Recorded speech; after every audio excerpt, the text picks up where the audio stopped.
আল্লাহু আকবার। আল্লাহু আকবার। এই তাকবীরে তাশরিক এতটাই গুরুত্বপূর্ণ একটি দোয়া, হাদিস থেকে পাওয়া যায় আরাফার দিন বা জিলহজ মাসের 9 তারিখ ফজরের পর থেকে জিলহজ মাসের 13 তারিখ আসর পর্যন্ত এই মোট 5 দিন 23 ওয়াক্ত ফরজ নামাজের পর উচ্চ আওয়াজে এই তাকবীরটি সকলের জন্য পড়াটা হচ্ছে ওয়াজিব। সুপ্রিয় দর্শক, যারা মহিলা বা মা বোনেরা রয়েছেন তারা এতটুকু আওয়াজ করে পড়বেন যেন বাসার বাহিরে আপনার সাউন্ড না যায়। তো এই গুরুত্বপূর্ণ তাকবীরটি এখন আমরা অতি সহজে সহিভাবে মুখস্থ করে নিব। আমি বলবো, আমার সাথে সাথে আমার স্টুডেন্ট বলবে, ওর সাথে সাথে আপনারা সকলেই বলবেন, তাহলে সহিভাবে মুখস্থ করে নিতে পারবেন। আল্লাহু আকবার। আল্লাহু আকবার। অনেকেই আল্লাহু আকবার বলে, এটা ভুল উচ্চারণ। আল্লাহু আকবার। আল্লাহু আকবার। আল্লাহু আকবার। আল্লাহু আকবার। লা ইলাহা। লা ইলাহা। লা ইলাহা। লা ইলাহা। লা ইলাহা।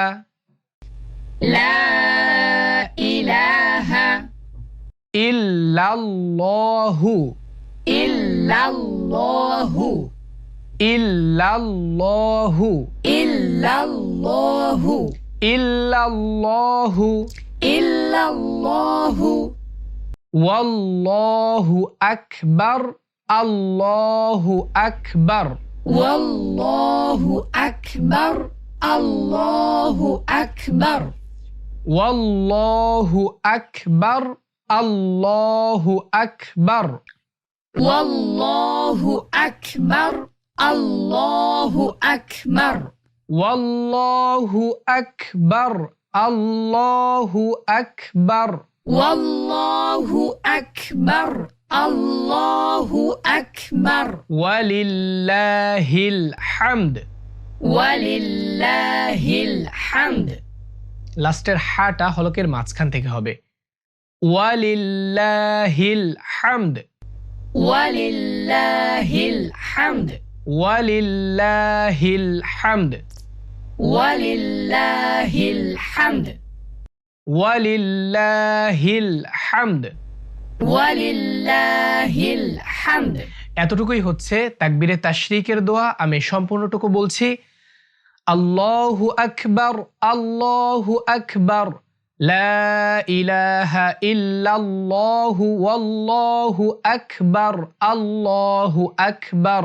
ওয়ালিল্লাহিল হামদ। সুপ্রিয় দর্শক, তাহলে ঈদুল আজহার আগের দিন অর্থাৎ 9 জিলহজ ফজর থেকে প্রতি 5 ওয়াক্ত ফরজ নামাজের পর এই দোয়াটি উচ্চ আওয়াজে পড়বেন, একবার করে পড়বেন। আর কয়দিন পড়তে হবে? 13ই জিলহজ আসর পর্যন্ত পড়তে হবে, মোট 23 ওয়াক্ত ফরজ নামাজের পর। কেমন লেগেছে আজকের ভিডিও নিচে কমেন্ট বক্সে কমেন্ট করবেন। সম্পূর্ণ ভিডিও জুড়ে আপনাদের সঙ্গে ছিলাম আপনাদেরই প্রিয় ভাই হাফেজ মাওলানা সাব্বির হোসাইন।